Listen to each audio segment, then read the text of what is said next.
Hey everyone, it's Dee here. I'm super excited to welcome our new coach Shefali to Team BBR. Shefali, tell us a little bit more about yourself. Hey everyone. Hi, my name is Shefali Sadeh, and I just turned 40 this year, so lots of changes. I have two boys, 9 and 11, and I'm from Dallas, Texas. Born and raised, haven't really left Texas much. I went to UT Austin and met my husband there. That was nice. Um, and I've kind of always been in the health and wellness realm, to be honest. I group taught 24-hour fitness classes back in the day in college. Turbo kickboxing was my favorite one to teach. And then I kind of went into healthcare policy, and then took a break when I had my kids, and now I'm health coaching. I love that. And one interesting fact about you that I learned was that you live in a joint family with 10 people. Yes. So I'm sure it's a fun household. It is. It's loud. And so whenever somebody's missing, it's always like, why is it so quiet? Like even just one person missing, you feel their absence. So I have four boys at home total, little ones, and then there's six adults, and I love it. It's a lot of fun. That's awesome. How old are your kids? 9 and 11, Okay, and the other two, my nephews, which are basically my kids too, are 5 and 7. got it. So you have a pretty big spectrum. Yes, they're all 2 years apart. Yeah. Great. So tell me, Shefali, tell me about your own fitness journey. How did you get into fitness and what drove you to become a health coach? Well, I think, I've always been an athlete as a child. I played volleyball throughout high school. And then, since I was working out in high school, I never really paid attention to food. It was just if I was hungry, I ate whatever I wanted. I went to college and I wasn't an athlete anymore. I didn't play sports on a team. And so I gained 60 pounds, like not just the freshman 15, I gained the freshman 60. And I remember going to the store and having to buy like the largest pair of jeans I've ever had to. I think it was like size 13 or 15 or something. And when when you're at that point, I was like, no, this just I couldn't do it. And so I was like, I knew I needed to make some changes. So I did. I started working out. I started eating less. And this is back in college, and we were around so many things that made us feel like skinny was expected. So like the TV shows we watched. I'm sorry? Especially yeah, like the 2000 early 2000s, like it was Yes. not This even was like the era of the OC and Dawson's Creek and 90210 and Gossip Girl, all of that, right? And so this is just like where everyone was skinny all the time. And I felt that pressure to be skinny. And I did. I lost all my weight and more, probably not in the healthiest way. Um, how did you lose it and at the time? I started working out twice a day. I Oh, would schedule my college classes around my workout classes. I kind of became obsessive with it. I started eating less and would have like the mentality of like, oh, if I don't eat for today, like I can fit into whatever type yeah, of thing, they relate. right?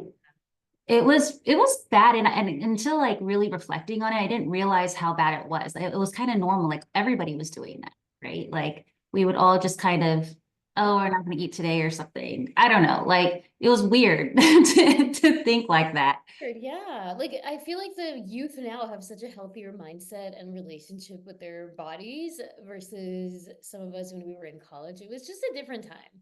It was. And what was thrown at us, like I remember I was watching America's Next Top Model with Tyra Banks, and their plus size model was size 8. Oh my gosh. And that was what we thought was fat back then, right? So I think our whole perception on health and being skinny and has carried on into like our adulthood, unfortunately, which is why you see a lot of women my age that are chasing fat loss in such an unhealthy way without realizing how to do it correctly. And it's not really fat loss, but it's about being stronger, not Yeah, skinny. yeah. Or they're chasing weight loss, like the scale, no matter what, instead of Yes. understanding like they could be losing muscle, they could be actually getting less Yes. healthy, they could be damaging their metabolism instead of, like you said, getting stronger and shedding body fat, like Right. fat, right? Fat loss and weight loss are different. Absolutely. Especially like the South Asian community, a lot of us are already like quote unquote skinny fat, right? And if we just continue losing weight but don't build muscle, don't get leaner, it's just going to lead to more health issues. Yes, absolutely. So, After, okay, back to your story. yes. You're in college, you lost 60 pounds, maybe not in the healthiest way. Mhm. What happened after that? So then I kind of maintained like a healthy balance. I think after that, I got married and got married fairly young, 24, because I did meet him in college. And then I worked out, I ate right, and then I gained again 60 pounds for both of my pregnancies. Okay. So I guess 60 pounds is my number. But um, when when you're tall, people don't feel or think that you gained a lot of weight, but you know your body and you know what you're comfortable with. How And tall are you? so, it's definitely a challenge being a new mom and then having to lose the weight and not fitting into anything. And then not only that, your body is not the same anymore. You're not just kind of like a stick figure. You have curves, you have hips, um, you're breastfeeding. So it was a challenge getting back to where I felt comfortable with. But I think that's where my healthy um, fitness journey probably started Yeah. because I realized I can't not eat. Like I have to feed my children. I'm breastfeeding. I'm, the unhealthiness wasn't available anymore. I had to be healthy for them. So uh, I think that's where I started researching more. I actually became vegan for 5 years after my second born was born, and that really was the catalyst for a lot of my health and wellness journey and learning about nutrition and fitness and um, all things wellness. Yeah. Tell us more about that. Like, what did you learn being vegan and how did that, are you still vegan? No, so that's also part of my journey. Yeah, tell us about how it kind of, how you got to where you are today. Yeah, so I grew up in a vegetarian household, but I still ate meat like outside the house. Like my mom wouldn't cook meat, but if I chose to eat it, she'd let me outside the house. So in Wait, that aspect, I wasn't a huge meat eater to begin with, right? So going vegan wasn't too difficult for me, besides the cheese, because I love cheese. Jesus. But I mostly did it because I was having a lot of digestive issues. Okay. And I thought that this would help it, and it did in the beginning. And as I was getting more and more into my fitness journey, and I wanted to add the protein and all of these things, I was really relying on lentils and beans and the things that were actually causing my digestive issues because I ended up finding out that I had IBS. And so managing my IBS and being vegan was really, really difficult if I wanted to hit the protein goals that I was wanting to hit. Yeah. So I decided to not be vegan anymore. And my digestive issues um, went away, but with great intention. I was very intentional about what I ate. Saw a nutritionalist. I got on the right path. So I'm very familiar with IBS and veganism um, in those regards. But, I have, I feel so much better now. I was saying I have IBS too. I get it. Yeah. Yeah. It's a balancing act, right? Yeah. Yeah. Um, so okay, so you worked with you were going through these things, you were vegan and then realized that for your health personally, it was and just sustainability and the IBS, it was better to be eating meat again. So you went you worked with a nutritionist and how like where along this journey did you learn how to kind of do things more sustainably and not like eat as little as possible and strength training and things like that? I think after my pregnancy. So after I was done having kids, and that's when I really got into more weightlifting, and I joined some classes. I started loving them, and then I got my uh, fitness certification actually because I was really into it. Oh. and I did it more so I could possibly teach classes again, but Yeah, also just for my own benefit because I was really enjoying lifting weights. yeah, And with lifting weights, I wanted to see the protein increase too. And so with all of those, it kind of led me back to eating a more balanced diet and in a more routine of weightlifting, a little bit of cardio, and then walking. yeah, yeah. Cool. So living in a joint family with 10 people, you guys are you Gujarati? So I'm Gujarati, and Yeah. then the rest of the family's Punjabi. Okay. So how do you balance that, home cooked food that I'm sure you're eating at home with your fitness goals? Yeah, you know what? It's so crazy. I love my family. They're all so healthy. Like my father-in-law is what like he's like, I'm gonna have a six pack by next year. Just watch. And he really will. Like I have no doubt that he can do that. He is strong. He's lifting weights now. Yeah. My husband, my brother-in-law, they lift weights. We're all like super healthy. And again, we weren't like this 10 years ago. We've all kind of gradually changed. Even when I became vegan, my father-in-law became vegan, my sister-in-law became vegan. And like we kind of all feed off of each other. And I think it's kind of normal when you're in a house like that. I remember thinking when we were making food at home when I first got married, we would make like enchiladas and lasagna and all use all these ingredients that we thought were healthy. Um, and then when you learn more about things that you could probably substitute or you can add or make from scratch, um, it's not that much different, right? But if you change it or tweak it a little bit more, you're getting so many more nutrients that you couldn't have gotten before. Right. So really changing our diet um, as the kids have gotten older and we've all kind of gotten healthier. So it's been a blessing to have everybody on board, to be honest. I know that doesn't happen all the time. I know it was a struggle when I was vegan and my husband was a meat eater and still is a meat eater. That was a little bit hard on our relationship as well, just because, what do you do with your couple? You go out to eat. Yeah. So there was a little bit of struggle there. But everyone was really understanding. At home, do you mostly do the cooking? So I live with my sister-in-law as well. So Okay. between my mother-in-law and sister-in-law and me, we all kind of help each other. It's kind of Yeah, cool. Like that's good. whoever has time to do the cutting and the chopping, whoever has the time Yeah. to actually cook, and then somebody will go pick up the groceries.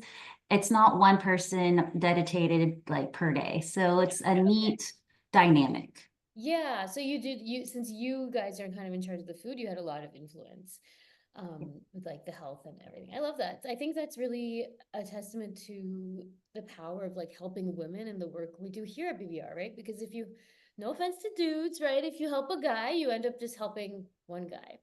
Oftentimes, not all the time, oftentimes, but if you help a woman, you often end up helping the whole family, right? And then her kids and future generations. So I think the ripple effect that we have at BBR helping women and their whole families is really powerful. I love that. Absolutely. Even my son's like, how much protein does this have in there? Like Yeah. they're all very aware of how much protein and things that they need to energize themselves for their workout that day. I love it. That's awesome. Cool. So we're back to your story. We're now you got certified in fitness. How did you end up kind of then transitioning more into health coaching? Well, during COVID, that's where I got my fitness certification. Okay. And because it was COVID, I couldn't really use it. Mm, um, I couldn't do group classes. And I'm like, well, I started this Instagram page, Green Fitness, and I got a lot of questions. People naturally came to me with, should I eat this or how much should I do? And what workout should I do? And I had a lot of questions and I would post things and it was really inspirational for a lot of people. And I was kind of like the go-to person in my friend group and family to ask questions about health related things. And I was like, you know what?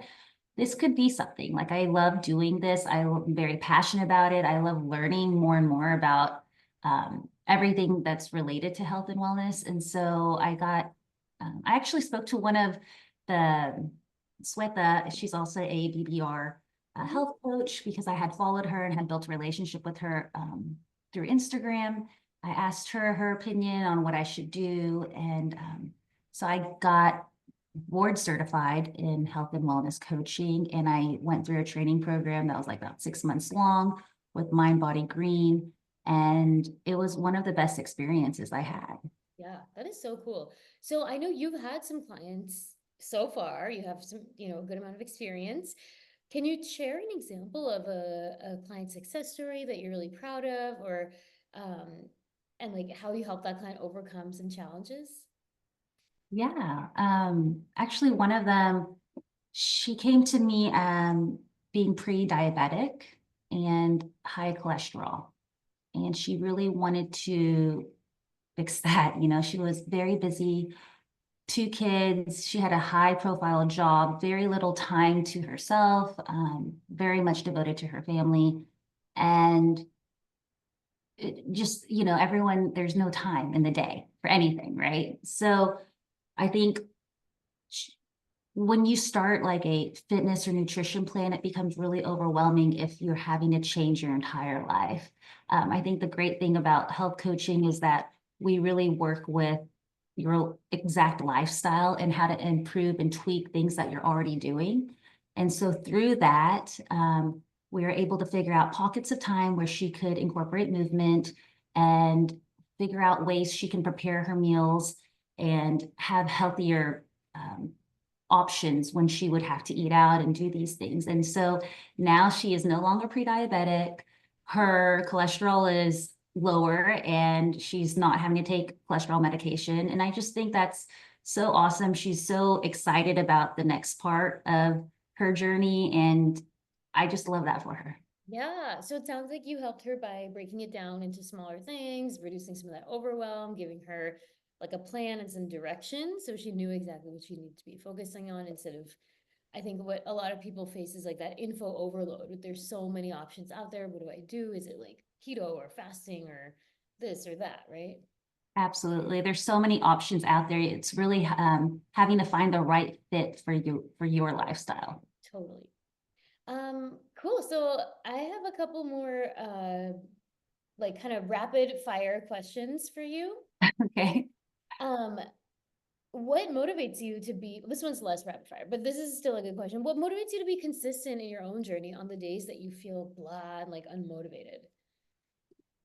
Honestly, the energy that it brings me. So, as a mom of like 2 kids in a busy household, if I don't work out, like everyone feels it. Like I'm a lot more irritated. My husband's like, "Did you work out today?" Like, just the effects of how I feel afterwards. And sometimes I don't feel like working out. I mean, nobody does on a like an everyday basis. But I say, you know what, I'm just gonna walk for 10 minutes. And I give myself that small amount of time. And then I end up doing more than that. And then I might even do my full workout. So, it's just doing a little bit um, even if you don't feel like it, and then it could turn into something bigger. And if it doesn't, it's okay. Like you gave what you got that day. And I just know that that's what motivates me because I feel better afterwards. Like I feel like I got that time to myself. I got some peace, Yeah, some stress relief from the walk or the workout, and even some alone time. totally. Yeah, I definitely get that. I think a lot of people have this mentality, and me too, some days I'm too tired to work out, like, or I'm tired so I can't work out. But I think what helps me, and it sounds like you too, is shifting that from like, I feel so blah, low energy, so I should work out to go get some of that Yes. energy, It right? took time to get to that mindset. Yeah, Yes, because the first alternative is just to lay around, but yeah, then I end up laying around all day and I'm very like less productive and yeah, yeah, like kind of snappy. And I don't like being like that with my totally, family. right? Versus if you go work out, I think the getting started is the hardest part, but I think for me at this point, we have so much evidence and like proof now that okay, if I go do this, I know I'm gonna feel better. I'm gonna feel more energized, more clear-headed, less grumpy. And if I don't, I'm gonna keep feeling like even more and more lethargic. So I think like building up that proof over time helps us with that mindset, shift that mindset. Absolutely. Awesome. Okay, now for some rapid fire questions. What's your favorite healthy meal to make or balanced meal? Um, I really like bowls. like Okay. Greek bowls where you can add some Greek style chicken and rice and like cucumbers and tomatoes on top. Or like you can make a Mexican style, Chipotle style bowl. You can even do an Indian style bowl and add like cilantro, onions, and some chaat masala. Yeah. You can make bowls in a lot of different variations where it might be the same basic ingredients like chicken and rice, and then top it with different things. So it's Yeah. not the same thing every day. Totally. Yeah, I love bowls too. I never understand why we eat Indian food on plates instead of bowls. Like this is a totally separate side note, but I feel like with all the curries and the gravies, like a bowl just makes so much more sense. And now I eat it out of like those big flat bowls. Those are perfect, right? They're like the best combo of plates and bowls. Yes. Yeah. What's your favorite indulgent food? Oh gosh, if anybody knows me, they know that I love chips. Ooh. Like chips is my weakness. I love I Like love what chips. I kind of can chips? I love like a jalapeno or dill pickle, Yeah. and it's really bad, but if I don't stop myself, like I can eat the whole bag. So it's either all or nothing. So I don't even try to bring them at like in the Yeah. house. Yeah. It's so hard with chips. Like they're designed to be like to make you keep Addicting. eating them, right? I've been doing sometimes I do like a Greek yogurt dip with I mix Greek yogurt and salsa and I'll portion out chips and eat it with that. Um, there's no fiber in the snack, but it's still like at least you get some protein with it. Makes me Right. feel better. But yeah, it is really hard to like just eat your portion and then you're like, "Ugh, but I want more chips, you know? Yeah. So That's definitely my biggest weakness. yeah, yeah. Cool. What's a fun fact most people don't know about you? I don't know if it's a cool fact, but I fall asleep to Friends every night. Oh, That's like my white noise. And so like how not to does your disturb my husband feel about it? yeah, he had a problem with it. So then so then I like listen to it. So I have my wired headphones on my iPad and I'll close my iPad so it's not like blaring light. And I'll like listen to it and I'll fall asleep. But I mean, I fall asleep really quickly, but at least I'm not like thinking about a million things. Yeah, I'm yeah. like listening to Friends and I just fall asleep. It's so That weird. is so funny. That is so funny. That is a pretty fun fact, I would say, that would never know about you unless Like I like, have memorized it, so I know exactly what it like the scene is as they're oh, it's the talking. same scene every time. Well, Okay. no, it's the whole entire, I bought the whole 10 seasons, but I know Oh, exactly, like, I can imagine the show in my head yeah. while they're talking because I've seen it that many times. Oh, okay. Wow. Yeah. Remind me for our BBR retreat to if we have room sharing, I'll put you in a room with someone who also loves Friends. Okay, they can listen to it too Yeah, at night with me. yeah, yeah. Okay, so do you speak any other languages? I speak Gujarati Mm-hmm. and then I understand Punjabi because that's everybody speaks it at home. Yeah, I can speak like conversational Punjabi, but I wouldn't be able to tell you like a whole story like I yeah, could in Gujarati. yeah, And then Spanish here and there. I mean, I took it in high school. I can kind of get by if I need to, but not, again, not a whole story. yeah. I feel like living in Texas, you kind of just pick up. Yes. I'm So, hoping to relearn it when my son takes it next year. oh yeah, yeah. What is your favorite brand of workout clothes? Oh gosh, you know what? I always get so many compliments on Old Navy workout clothes. Every time I wear them, I get compliments. I know it's not Lululemon and all the expensive Yeah, things, yeah. but they're so cute. Or Target. Like, I mean, even this Target jacket I'm wearing. Um, Wow. I love it. I mean, I love a good pair of Lulus too, but like I like variety, so I don't want to spend $1 million. Awesome. Okay, and last question. Do you have a celebrity crush? Um, it's not a guy crush, it's a girl crush. Okay. I've loved her forever, and I know she's under a lot of scrutiny right now. J-Lo, she's just so Yeah, beautiful. she's Like so beautiful. I've been kind of obsessed with her since I was like young, like in high school. I followed her my whole life. I just think that she's so strong. She's never been skinny, right? She's always been curvy and she like works out. You can see you can't dance like that at 52 years old and not lift weights, you Yeah. know, Yeah. like her skin, Wait, her why is she beauty. under scrutiny? I think I missed that. Oh, so many things, like the whole Okay. P. Diddy situation. Oh, okay, okay, yeah. And We don't have to get into that, but yeah. I think she's like the boss for her workouts and like you said, like it's obvious she strength trains. I don't know if she has like the healthiest approach with food. I feel like I've seen some controversial stuff about like how she eats and things. Like I don't know if it's very sustainable for most people, but Interesting. I haven't seen that, so now I'm curious. yeah, I think so. I don't know. I don't follow this stuff very closely, but Okay. yeah, cool. Thank you for sharing. Anything else that you want people to know about you as a coach? I think that, you know, when we think about exercise, nutrition, all these things, you know, nutrition is really the catalyst for a lot of fat loss and weight loss that people are searching for. But exercise is, they think that exercise is tied into that, which it is to an extent, but it's also so much more for stress and sleep and energy and hormone health and so many other things that I can't wait to like not just educate my clients with these tools, but also like incorporate them into their own lifestyle. And, um, you know, I'm really passionate about nutrition and health, Yeah. and Yeah. I love it so much. So, I love it. I love that. And I love that, you have such an inspiring story yourself. And I think you're going to make such a big impact on so many women's lives. So if you're listening to this, you want to work with Coach Shefali, click the link below to apply for BVR coaching. And when you have your consult call, just let our team know that Shefali is your preferred coach. If she's available, we'll try to pair you guys together. And if her roster is full, which it probably is going to be pretty quickly, it's like already getting filled up. I don't think I told you that yet, but yes, your roster is already getting filled up. Then we have an amazing team, and we'll pair you with somebody we think is going to be a really good fit for your personality and your needs. yes, I love the BBR community. I can't wait to be part of the whole organization and the community. And I love all the coaches, they're phenomenal. All right, thanks, Shefali. Thank you.